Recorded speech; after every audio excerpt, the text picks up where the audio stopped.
يسألونك عن الأحلة قل هي مواقيت للناس والحج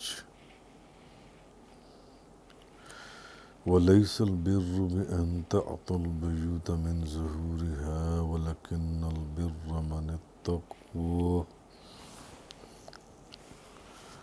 وأتوا البيوت من أبوابها واتقوا الله لعلكم تفلحون۔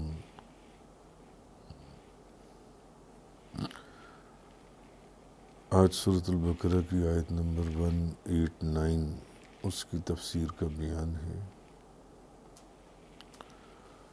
یسألونک عن الأحلة قل هي مواقیت للناس والحج، لوگ آپ سے حلال کے متعلق یعنی پہلی تاریخ، چاند کی پہلی تاریخ کے متعلق دریافت کرتی ہیں، سوال کرتی ہیں۔ قل هي مواقیت للناس والحج، آپ کہیے یہ لوگوں کے دینی یعنی اور دنیاوی جو کام ہیں، یہ لوگوں کی اور حج کی اوقات کی نشانیاں ہیں۔ جب آپ سے چاند کی پہلی تاریخ کے متعلق سوال کریں یا پوچھیں، دریافت کریں، تو آپ فرمائیں کہ یہ لوگوں کی دنیاوی اور دینی جو کام ہیں اور حج کے اوقات کی نشانیاں ہیں۔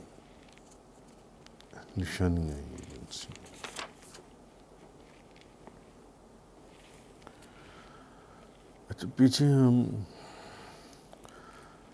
یہ بیان ہوا تھا کہ اللہ تعالیٰ نے روزوں کے مہینے اور روزوں کے دن اور رات کی احکام یہ سارے بیان ہوئے پیچھے۔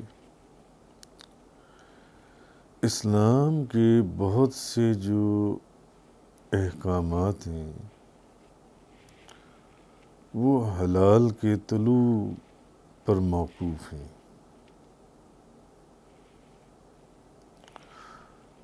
کہ چاند کی پہلی تاریخ کون سی ہے یا آخری تاریخ کون سی ہے۔ اگر اس کا معلوم نہ ہو تو بے شمار ایسے احکام ہیں جو کہ ادھورے پڑے رہ جائیں، مکمل ہی نہ ہو پائیں۔ مثلا قربانی کے لیے چاند کی تاریخ کی ضرورت ہے، عید الفطر کے لیے چاند کی تاریخ کی ضرورت ہے، رمضان شروع کرنے کے لیے چاند کو دیکھنے کی ضرورت ہے کہ کون سی چاند کی پہلی تاریخ جون سی ہے۔ پھر عدت وفات کی جو گنتی ہے 4 مہینے 10 دن، اس میں چاند کی تاریخوں کا اندازہ کرنا پڑے گا، تبھی آپ اس 4 مہینے 10 دن کو کاؤنٹ کر پائیں گے اور اس کے مطابق عدت کو پورا کر پائیں گے۔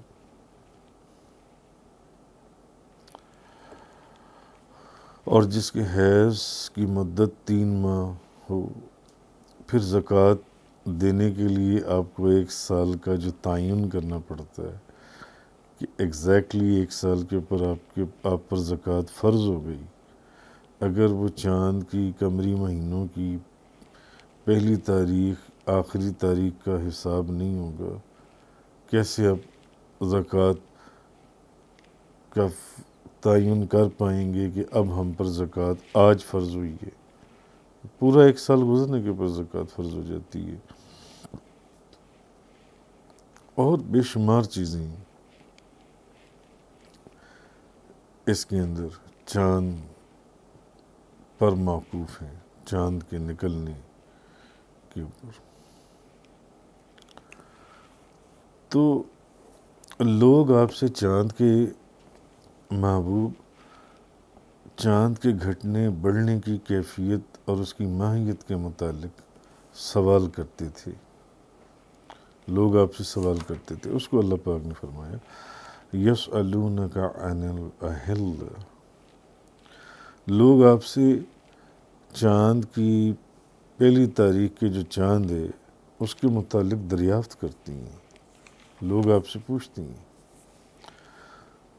تو لوگ اس کی کیفیت اور اس کی ماہیت کے متعلق سوال کرتے تھے کہ کیا وجہ ہے کہ چاند کبھی تو ایک باریک لکیر کی طرح نظر آتا ہے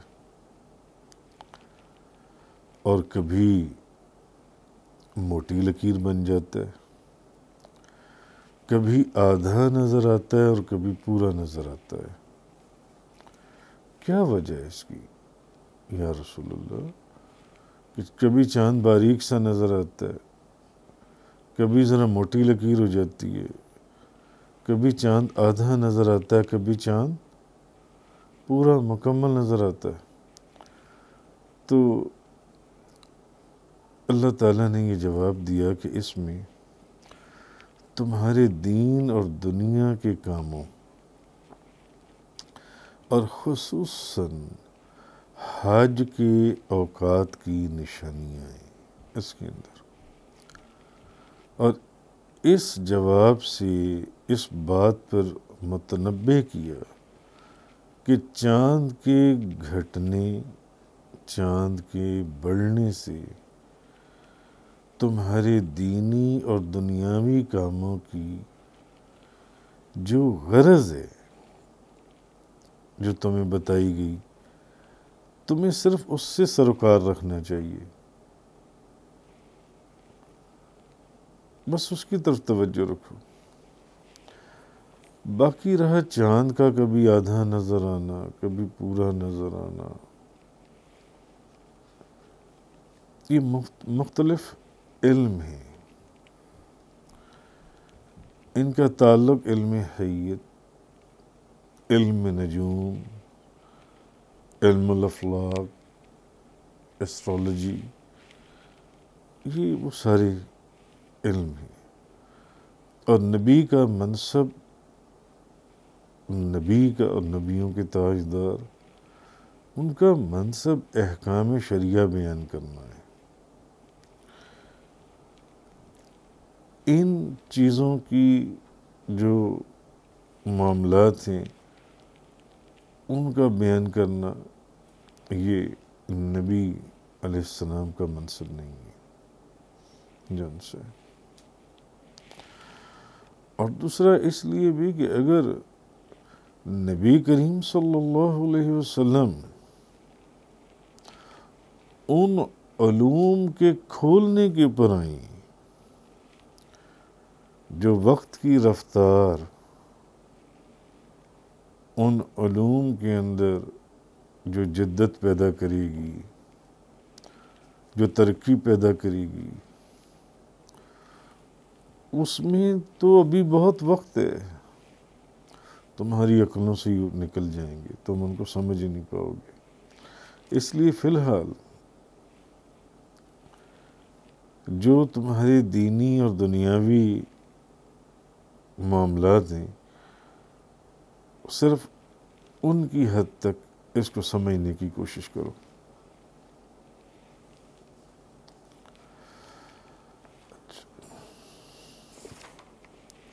یسألونک عن الأحلة قل هي مواقیت للناس والحج،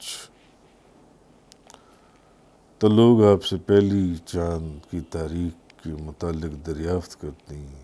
آپ کہیے یہ لوگوں کے دینی اور دنیاوی کاموں اور حج کے اوقات کی نشانیاں ہیں. وَلَيْسَ الْبِرُّ، اور یہ نیکی نہیں ہے. وَلَيْسَ الْبِرُّ بِأَن تَأْتُوا الْبُيُوتَ مِنْ ظُهُورِهَا، اور یہ کوئی نیکی کا کام نہیں ہے کہ تم اپنے گھروں میں پیچھے سے داخل ہو. اپنے گھر میں جب داخل ہو تو پیچھے سے داخل ہو، یہ کوئی نیکی کا کام نہیں ہے۔ وَلَكِنَّ الْبِرَّ مَنِ التَّقْوَى، حقیقت میں نیکی تو اس شخص کی ہے، نیکی تو یہ ہے کہ جو تقوی اختیار کرے۔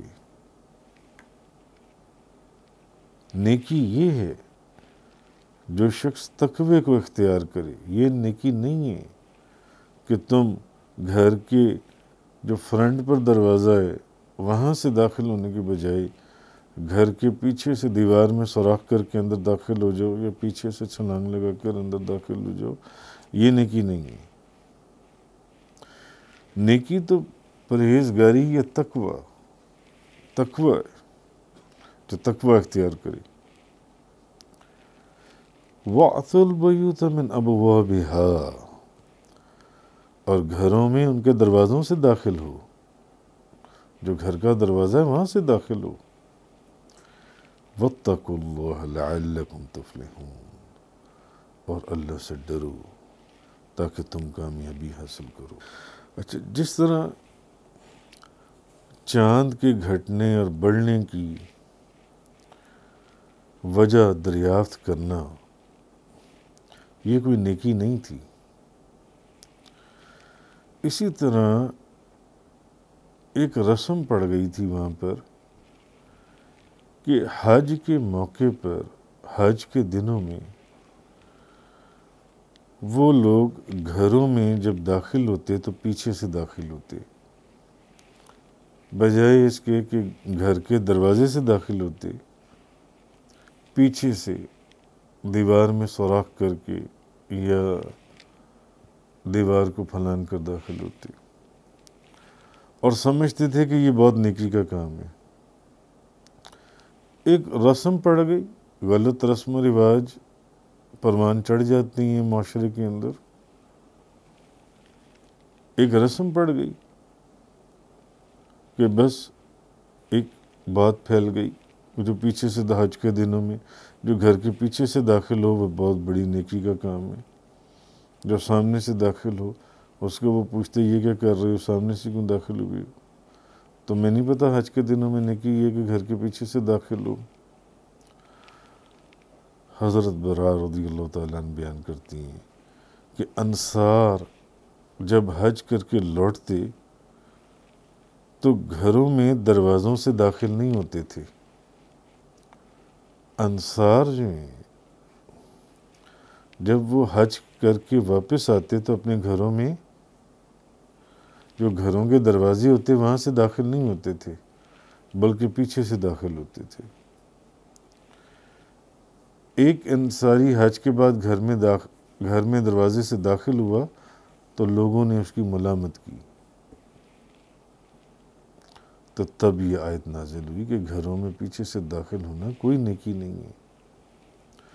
تب یہ آیت مبارکہ نازل ہوئی کہ اللہ پاک نے کیوں یہ بات فرمائی کہ گھروں کے پیچھے سے داخل ہونا کوئی نیکی نہیں ہے، جو گھروں کا دروازہ ہے وہاں سے داخل ہو، کہ گھروں میں پیچھے سے داخل ہونا کوئی نیکی نہیں۔ حقیقت میں نیکی کیا چیز ہے؟ وہ ہے اللہ کے ڈر سے، خدا کے خوف سے گناہوں کو ترک کر دینا۔ تقوی اور پرہیزگاری کس چیز کا نام ہے؟ کہ اگر آپ کے وجود میں آپ کے اندر کوئی گناہ ہے تو آپ محض اللہ کے خوف سے اس گناہ کو ترک کر دیں، یہ نیکی ہے، یہ تقوی ہے۔ تو اس سے معلوم ہوا کہ اپنی عقل سے عبادت کے طور طریقے وضع کرنا یہ جائز نہیں ہے۔ اپنی عقل سے عبادت کے طریقے بنا لینا یہ اچھی بات نہیں، یہ جائز نہیں ہے۔ لوگ اپنی عقل سے عبادت کے طریقے بنا لیتے ہیں اور پھر اس کی تائید میں شریعت کے دلائل تلاش کرتے ہیں۔ ایک دوسرے کو دلائل شرعیہ کی بنا پر قائل کرنے کی کوشش کرتی ہیں، اور جو ان کے بنائے ہوئے طریقے کے مطابق عبادت نہ کرے اس کو برا بھلا کہتی ہیں، اس کو برا بھلا کہتی ہیں۔ مگر حقیقت یہ ہے کہ عبادت جو ہے صرف اس طریقے سے کرنی چاہیے جس طریقے سے رسول کریم صلی اللہ علیہ وسلم نے عبادت کی ہے۔ طریقہ وہی ہے، بس جس طریقے سے نبی کریم صلی اللہ علیہ وسلم نے عبادت کی، عبادت صرف اس طریقے سے کرنی چاہیے، اور جس طرح آپ نے ہدایت دی اسی راستے پر چلنا چاہیے۔ اپنی طرف سے عبادت کے طریقے نہیں بنا لینے چاہیے۔ اور صحابہ کرام جو ہیں، اگر آپ صحابہ کرام کی زندگیوں کو دیکھیں تو صحابہ کرام فقط نبی کریم صلی اللہ علیہ وسلم کے معاملات اور عبادات کو دیکھا کرتے تھے، بس کوئی اپنی طرف سے نئی عبادت وہ اس میں داخل کرنے کی کوشش نہیں کرتے تھے اپنی زندگی کے اندر۔ تو یہ چیز اللہ تبارک و تعالیٰ نے فرمائی کہ یسألونک عن الأحلة قل ہی مواقیت للناس والحج، لوگ آپ سے حلال پہلی تاریخ کے چاند کے متعلق دریافت کرتے ہیں، آپ کہیے یہ لوگوں کے دینی اور دنیاوی کاموں اور حج کے اوقات کی نشانی ہے۔